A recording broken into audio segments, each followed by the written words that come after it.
Territorios. El verdadero relato. Voces de los territorios. Conduce Irma Caupán. Voces de los territorios.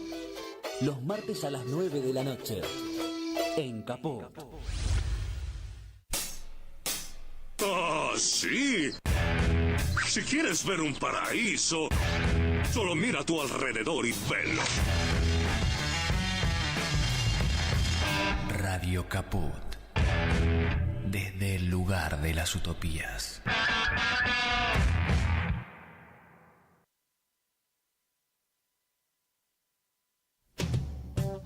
Radiocaput.com. Estás conectado. Estás en Caput.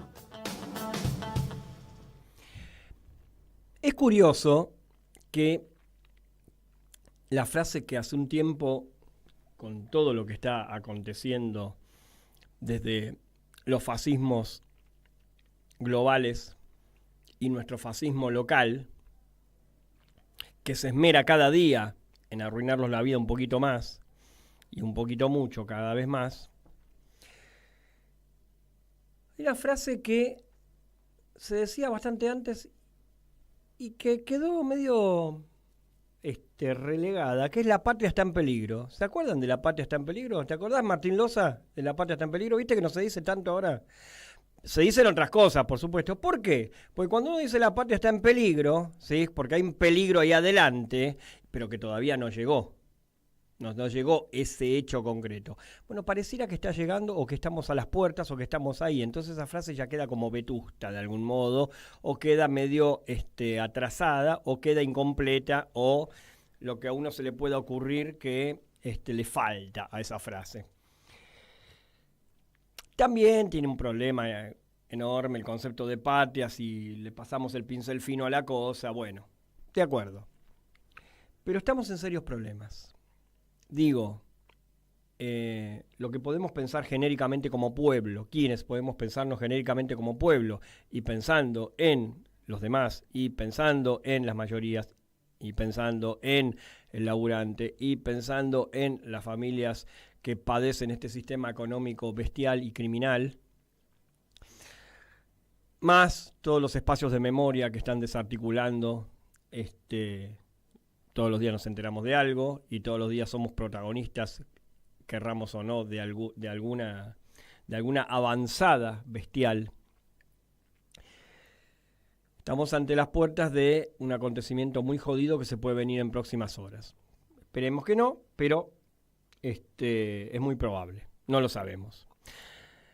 Dicho esto, y pensando en términos de imágenes, digo, ¿qué sería lo pertinente de pensar, sin quizá referir en forma tan directa y específica a la temática,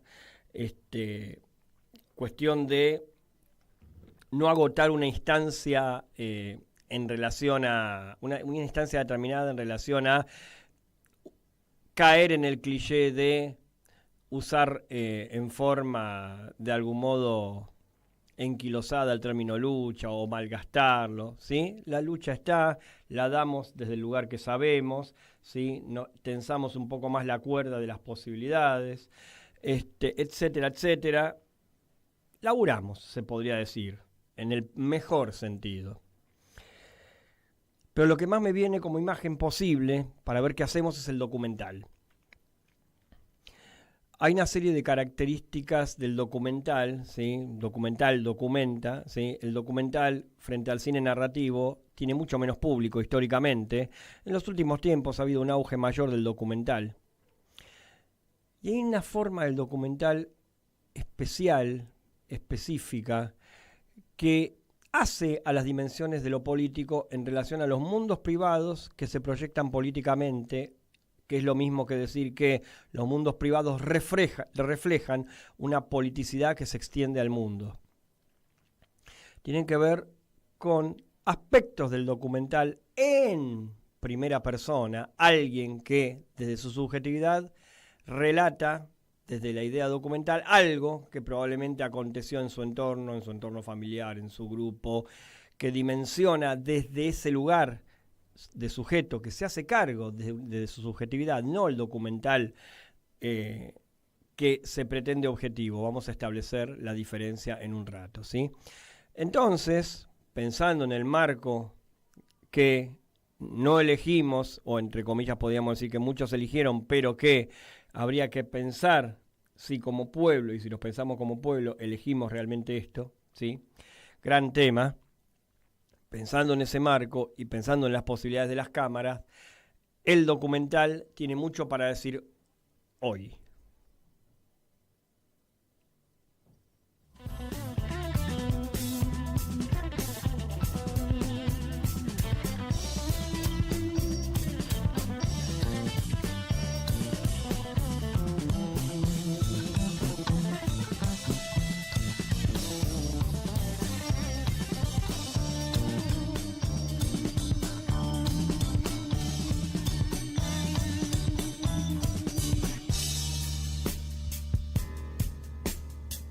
Pensamiento no es reflexión.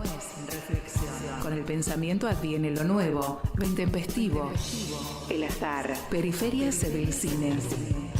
Pensamiento y cine, en ese orden. En grandes momentos del cine, el pensamiento entra por la ventana, lateral, periférico. Periferias del cine, en Caput.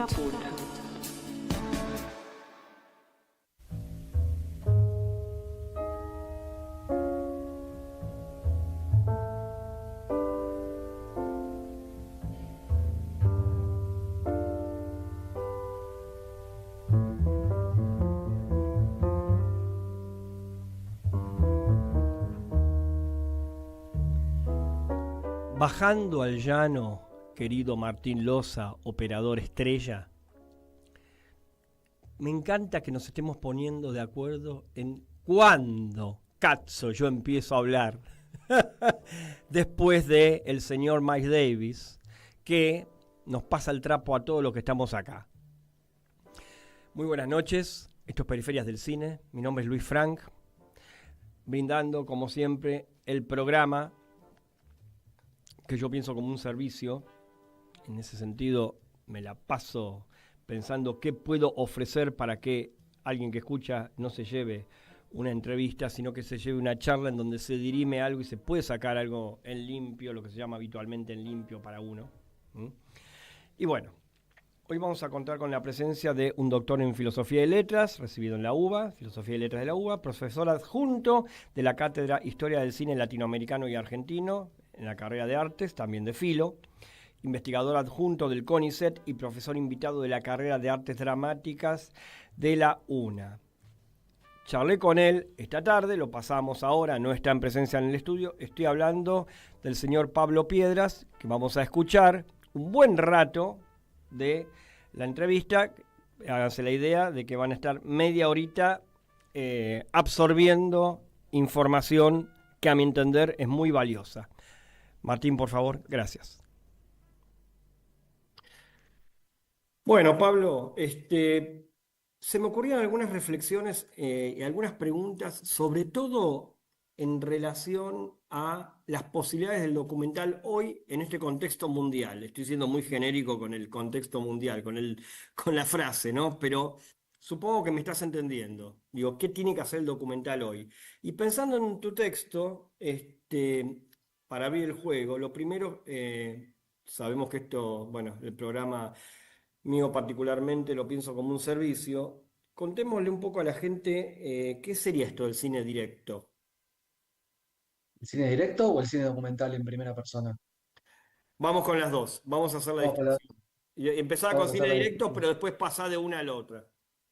Bien, sí, lo que yo un poco trabajé en aquel libro del año 2014, que es el cine documental en primera persona, es esta modalidad de cine que algunos lo han denominado documental subjetivo, otros documental autobiográfico, y yo decidí hablar de un documental en primera persona, que es el documental en el cual los realizadores o las realizadoras, perdón, deciden tomar la palabra, miran a la cámara, en algunos casos no, pero básicamente hay una voz reconocible, que es la del autor o del realizador, que enuncia, ¿sí? Y encuadra un discurso sobre la realidad desde una subjetividad muy, muy anclada, muy específica, que generalmente se firma con su nombre y apellido.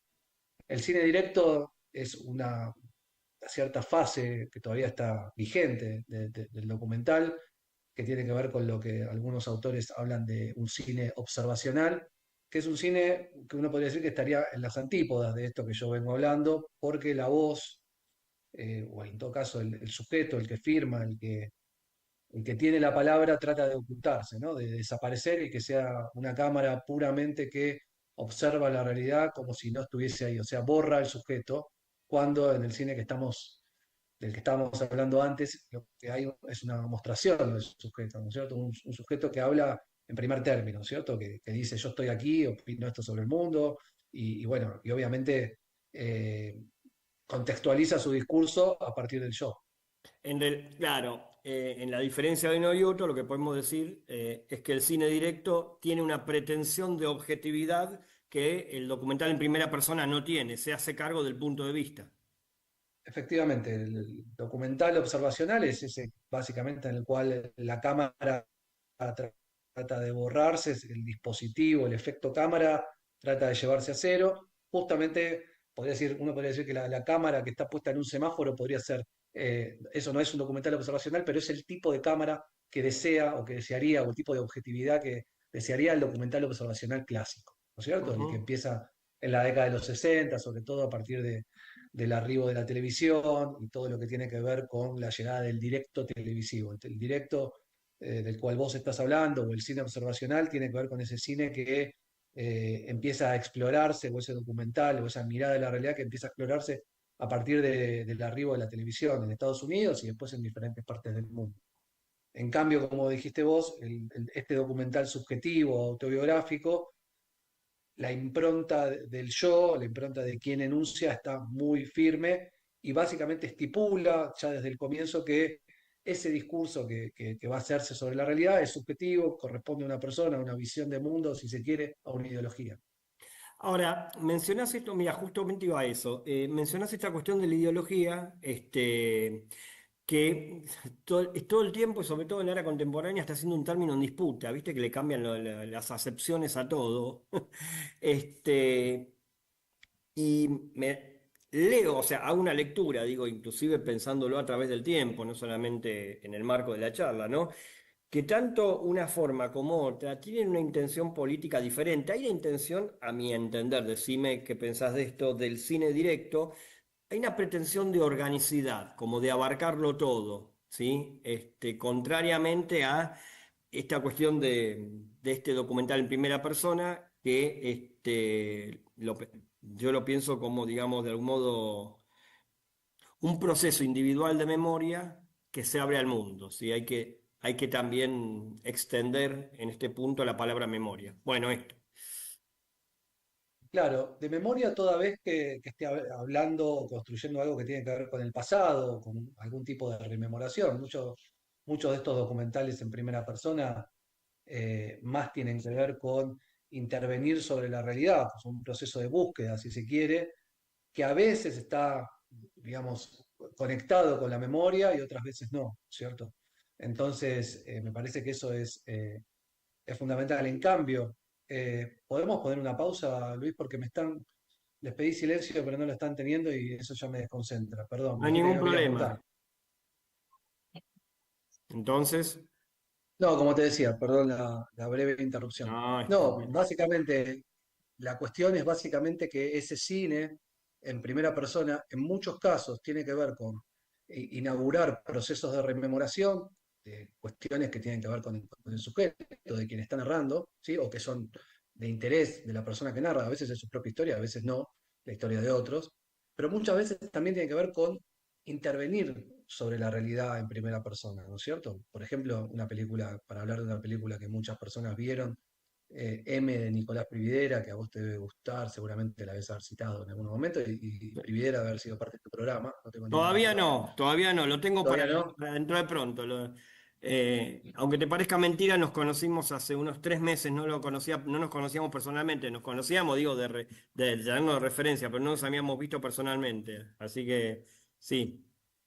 Bueno, en el caso de Prividera, digamos, no le interesa tanto contar la historia que tiene que ver con su madre, sino con un proceso reparatorio, ¿no es cierto? Y ese proceso reparatorio es en tiempo presente y esa intervención de él sobre los organismos de derechos humanos, sobre el gobierno, etcétera, sobre los organismos gubernamentales, etcétera, es una, digamos, intervención y una participación muy concreta sobre la realidad. El cine observacional o el directo, como decía vos, trata de registrar, de contemplar la realidad sin tocarla, sin modificarla, ¿no es cierto? Uno podría decir que estas películas de las que estamos hablando van en el sentido contrario, quieren modificar la realidad y muestran el tipo de modificación de la realidad que la película pretende. No pretende que la realidad siga siendo igual después de que la película se ha terminado de filmar, sino todo lo contrario. En cambio, las películas del directo tienen que ver con pasar desapercibido, ¿no? O sea, la realidad sucedería frente al ojo de la cámara igual que si la cámara está o no está, ¿no es cierto? Entonces, me parece que el gran punto, la gran diferencia es eso. Y por eso también, en el caso del cine directo, esta idea de que puede ser objetivo, porque el mundo sigue girando, el mundo sigue andando, no importa que la cámara haya estado ahí o no. Claro, claro. Vos sabés que, bueno, vos pensabas en el trabajo de Nicolás Prividera, o sea, este trabajo que mencionás, M, es absolutamente complementario con el Dios a la memoria, a mi entender. Claro, Una es sí, la madre y el otro es el padre, ¿sí? efectivamente. Este, pero me da la impresión, no sé, digo, ya que sale el tema acá, digo, en un pensamiento en voz alta, que hay vínculos muy diferentes, más allá de que la forma del documental es diferente, ¿no?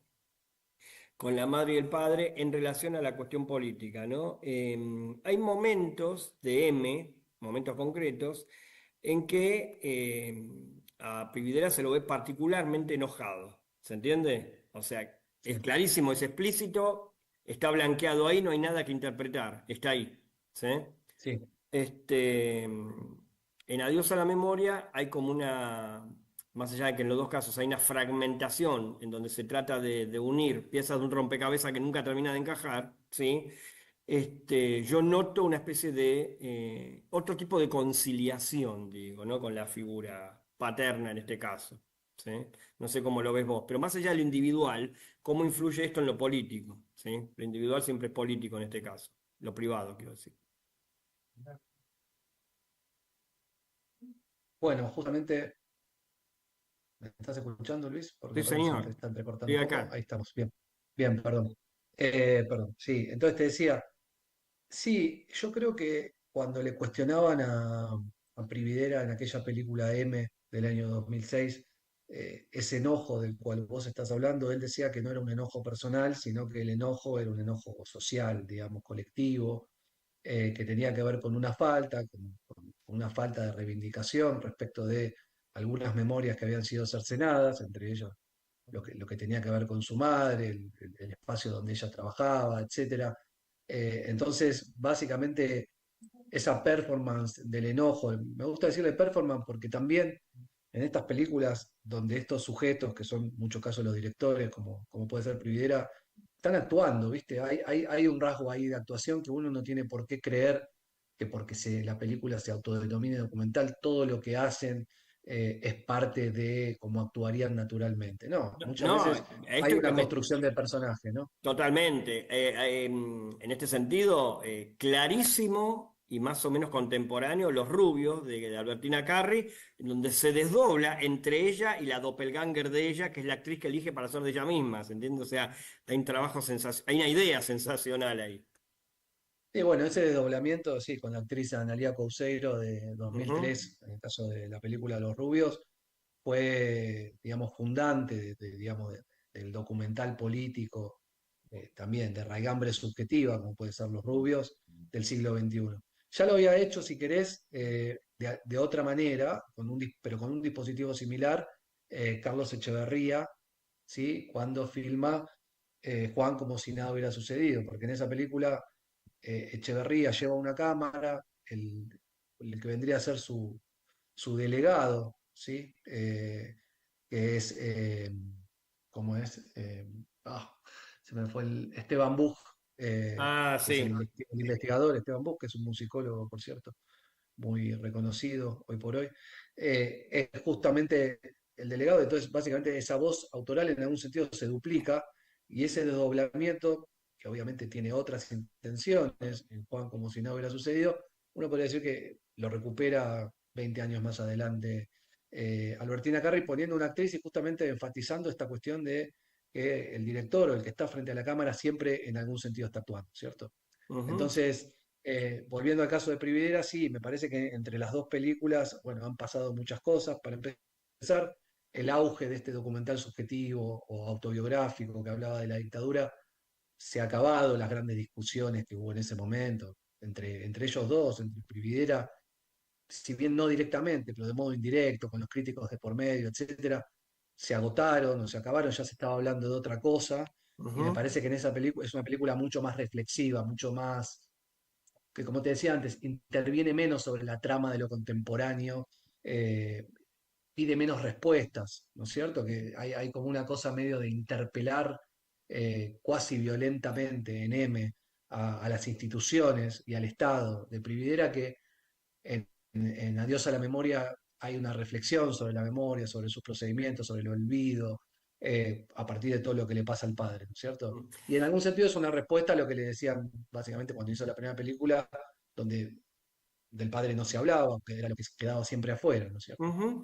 Hay algo que me pasa en relación a estas cuestiones, o sea, como no es que me pasa a mí, digo, no tiene que ver lo que me pase a mí, digo, lo que pienso en relación a estas cuestiones, que tiene mucho que ver con la distancia, a mi entender, histórica del objeto, ¿no? Más cercana o más lejana. Son diferentes las formas de aproximación de las cámaras.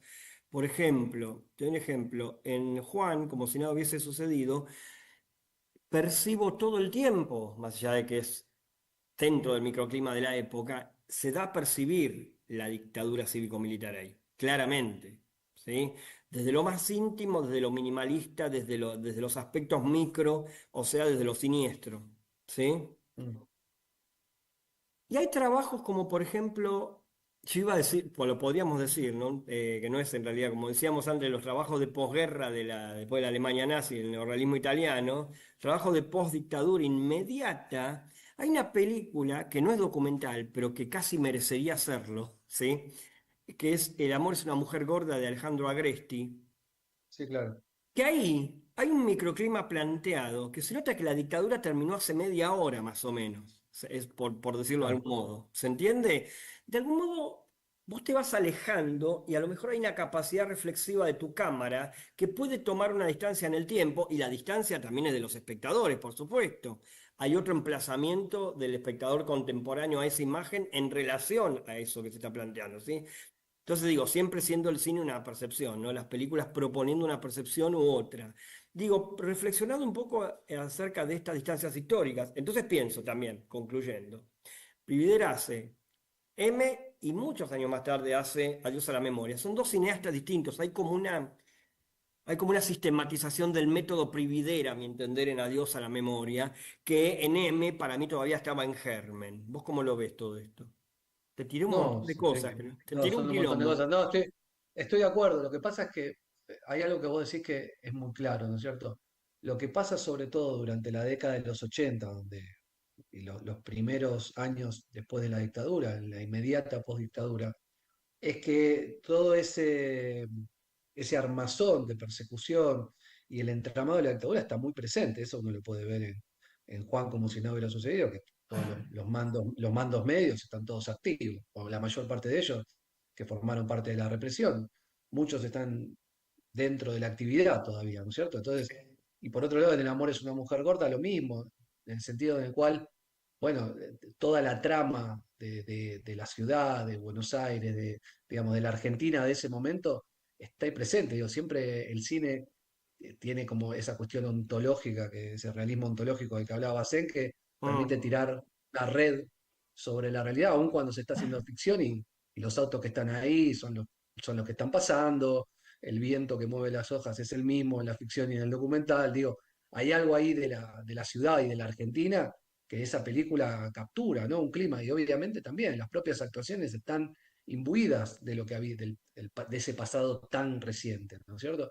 Cuando pasa el tiempo, y me parece que ese es el gran punto de estos documentales del siglo XXI, y hay, uno podría decir, hay ciertos discursos que ya se han anquilosado en las propias personas que tienen que hablar del pasado, ¿no es cierto? Ya construyeron máscaras, construyeron armazones para no decirlo todo o para decir lo que pueden decir o lo que quieren decir.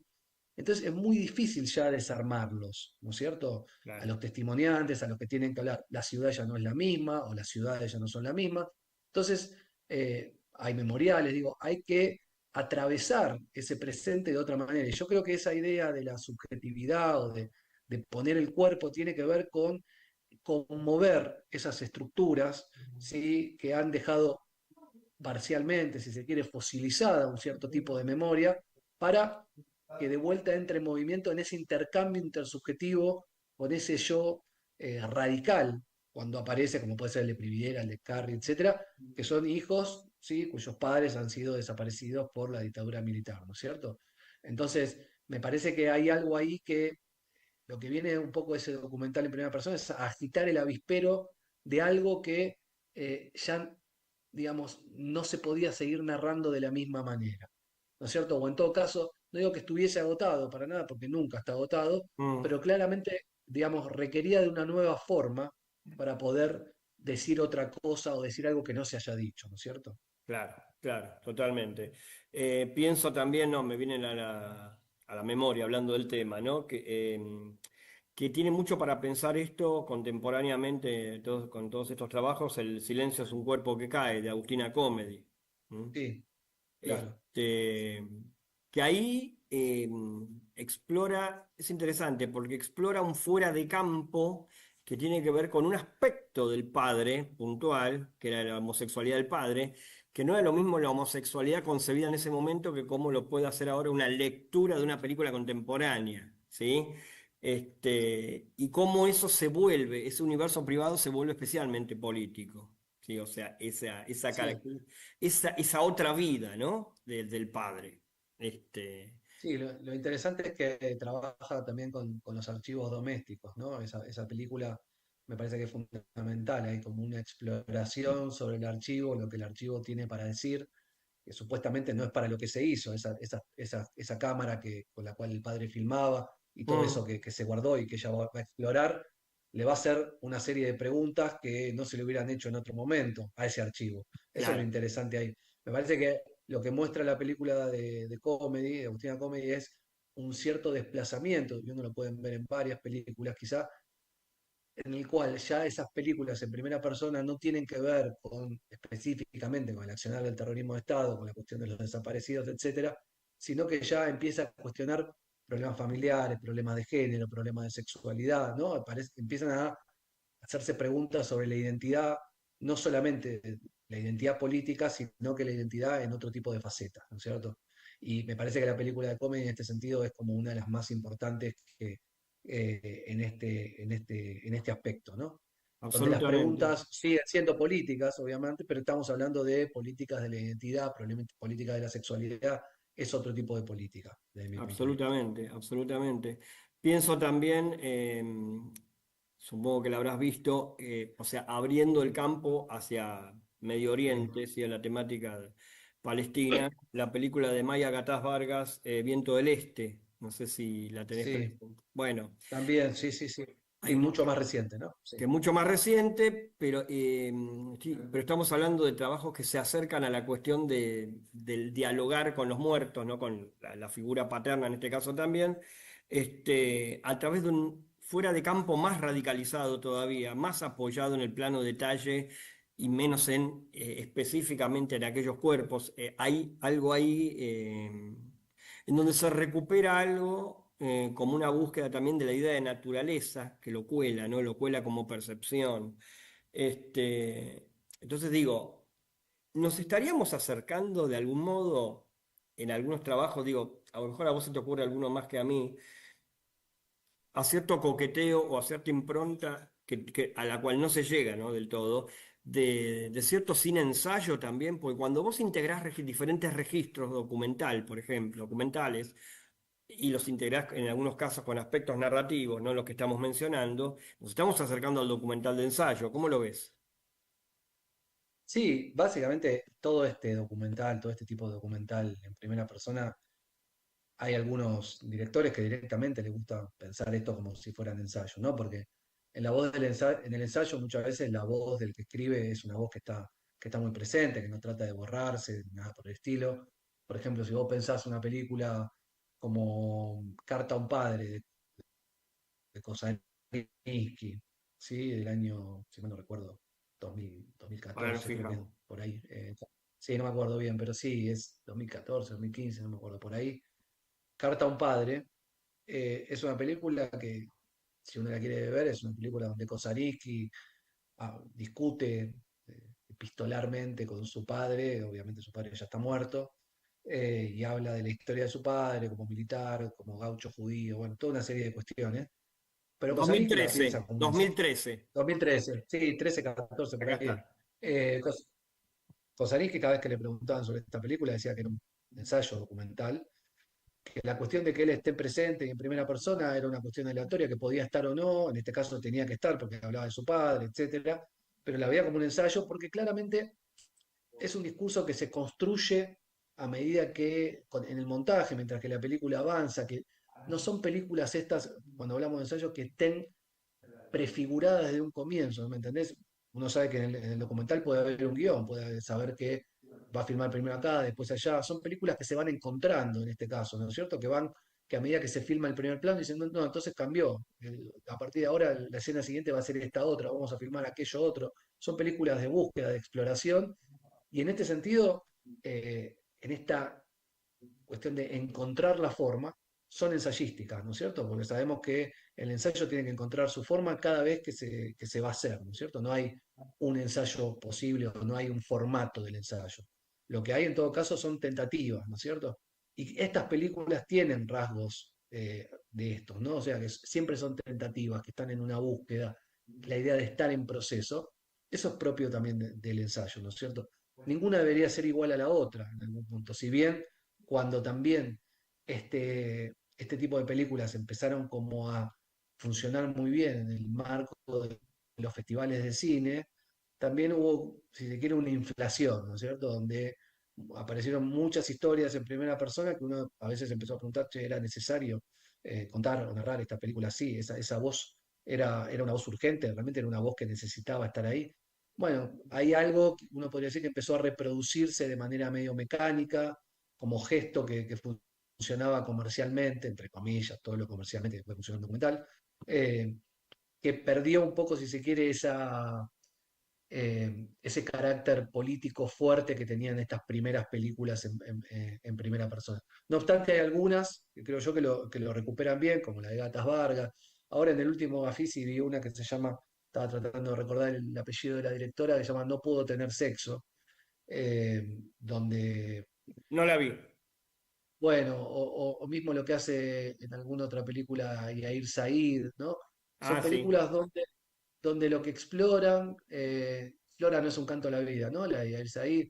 eh, y esta película que no puedo tener sexo, no me acuerdo, ahora es una directora, es una ópera prima, donde ya empiezan a invadir el campo familiar, pero desde una perspectiva ética muy dudosa, digamos, donde justamente el tema la construcción estética tiene que ver con poner en cuestión cierta ética o ciertos parámetros éticos tradicionales del documental, eh, y decir, bueno, ¿qué está pasando acá? ¿Se puede realmente, esto es algo para contar? ¿Se puede hacer esto? ¿Está bien hacer esto? ¿No? En el caso de Yair Said, quiere quedarse con la herencia de su abuela, ¿no es cierto? Y entonces le empieza como a dorar la píldora, para ver si se puede quedar con lo que tiene, con el departamento de la abuela, porque él no tiene departamento, y puede decir, bueno, este podría ser un objeto bastante espurio para un documental, ¿no? Porque no habla bien de la persona, ¿no? No es Claro, que estamos claro. construyendo un sujeto positivo, ¿no? Es un sujeto interesado, egoísta, etcétera.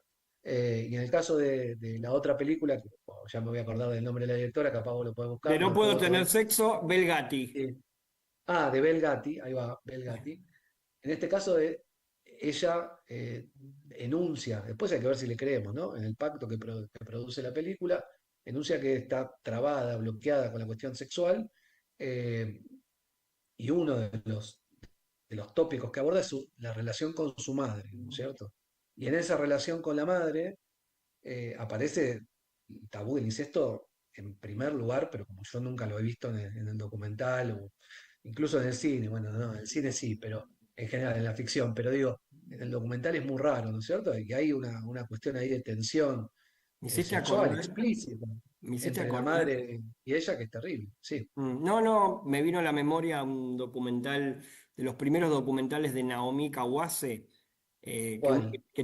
Tarachime, que tiene que muestra el vínculo con la tía abuela que la crió, y hay un trabajo, Sí, un lo recorrido vi sobre hace el mucho. cuerpo de la anciana, ¿sí? Sí, sí, lo vi hace mucho. Y hay un tremendo pase de factura ahí, o sea, Sí. dicho en A criollo, mí me la recaga pedo, o sea, dicho en criollo. claro, a mí me parece que hay como hay un borde ahí que está explorando lo último de este tipo de documentales, que es lo que pude ver, que son cuestiones muy delicadas y que en general tienen que ver con lo que se puede o lo que no se puede mostrar, de lo que no, de lo que se puede o no se puede decir en el documental. Me parece que Mm, hay como un estirar ahí o tensionar el borde de lo decible, claro, que también está en la película, o de cómo de reflexionar sobre ciertos temas, la película que obtiene un premio ahora también, si mal no recuerdo, no lo dice, de Ulises Rosell, ¿no? Sobre el hijo, sobre la situación familiar, digo, sí, son cuestiones muy delicadas y también que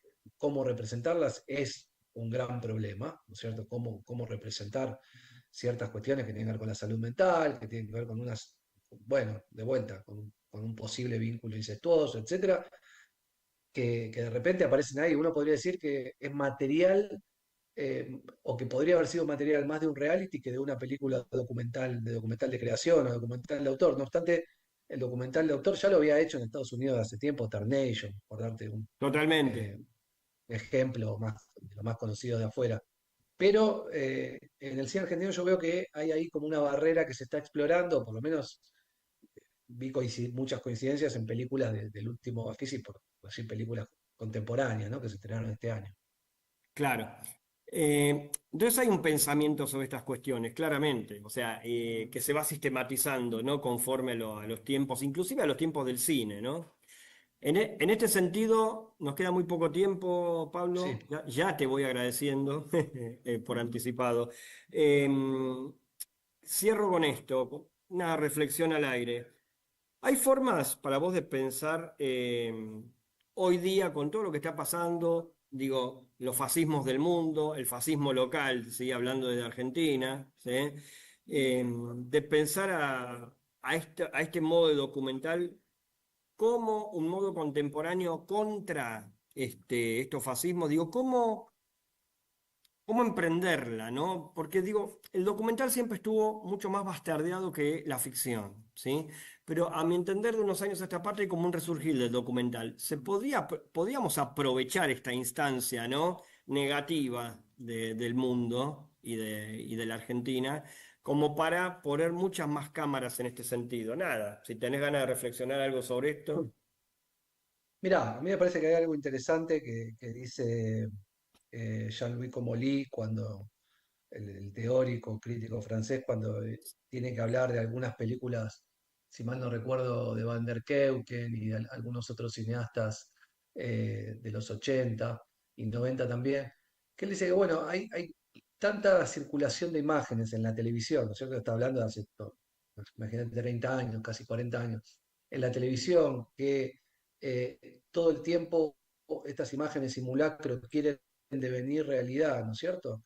Que la expresión del cuerpo de los sujetos que narran es una posibilidad de darle un carácter de bendición a unas imágenes que en el tipo de circulación contemporánea que están teniendo cada vez significan menos, ¿no es cierto? Y cada vez están más depreciadas, más devaluadas, etcétera, ¿no es cierto? Hay como Exacto. una cuestión ahí de una garantía de verdad, algo que tiene que ver con el cuerpo, con un sujeto, con alguien que dice, yo creo que esto es así, ¿no es cierto? De lo cual habla como Lee. Hace 30 años.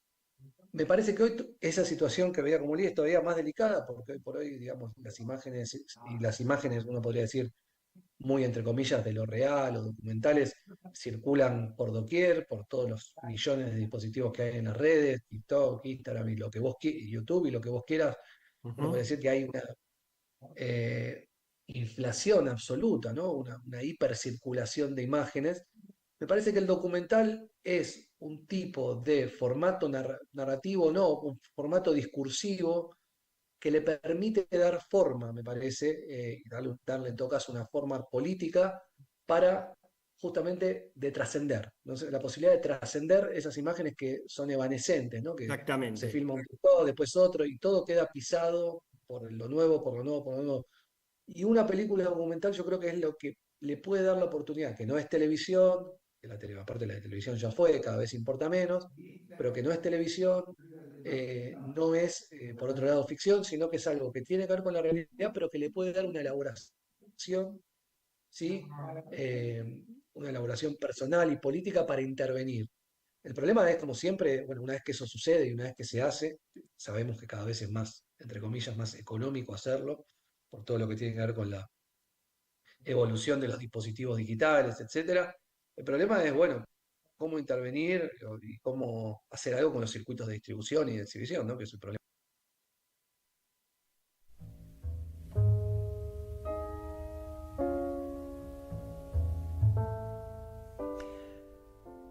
Es muy interesante esta última reflexión de Pablo Piedras acerca de los circuitos de distribución, porque estamos pensando, un poco al aire, ¿no? Cómo se puede pensar extensivamente la cuestión del documental y estas nuevas formas de dispositivos que se han socializado muchísimo más, ¿sí? Que hacen que se graben videos cotidianamente, cualquier hijo de vecino, cuando digo cualquiera no es desmereciéndolo, sino que genera una gimnasia en el cotidiano, digamos, de la gran mayoría, que está atravesado por la cultura del celular hoy día, con todo lo negativo, yo creo que mucho más de negativo que de positivo que tiene esto. Pero como eso también puede comenzar en una herramienta, una posibilidad, o también de algún modo puede ser capturado por eso y de algún modo mediocrizar la forma. Y con mediocrizar me refiero a que que se despolitice, ¿sí? Pero bueno, los pensamientos sobre estas cuestiones continúan. Y como tuvimos una charla bastante extensa en el sentido de intensa, ¿no? En realidad quiero decir intensa, vamos a un tema musical cortito de una flautista francesa de jazz, electro jazz y hip hop. Hermosísimo su trabajo. Se llama Ludivine Isenburg. El tema se llama Kicking Your Ass.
Podríamos tener los siguientes 10 minutos con Miles Davis, ¿no? Loza, me mata Loza, creo que me mata.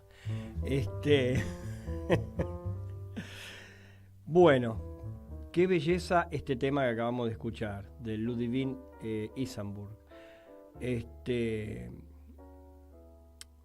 algún modo el jazz, sí, en algunos sentidos se ayorna, en otros sentidos se diversifica, digamos, en todo lo que hace a la extensión de lo sonoro, va buscando nuevas formas también, va incorporando ciertas cuestiones tecnológicas que, si uno compara con los comienzos de lo que fueron los fundantes puntos centrales del jazz, no estaban, ¿sí?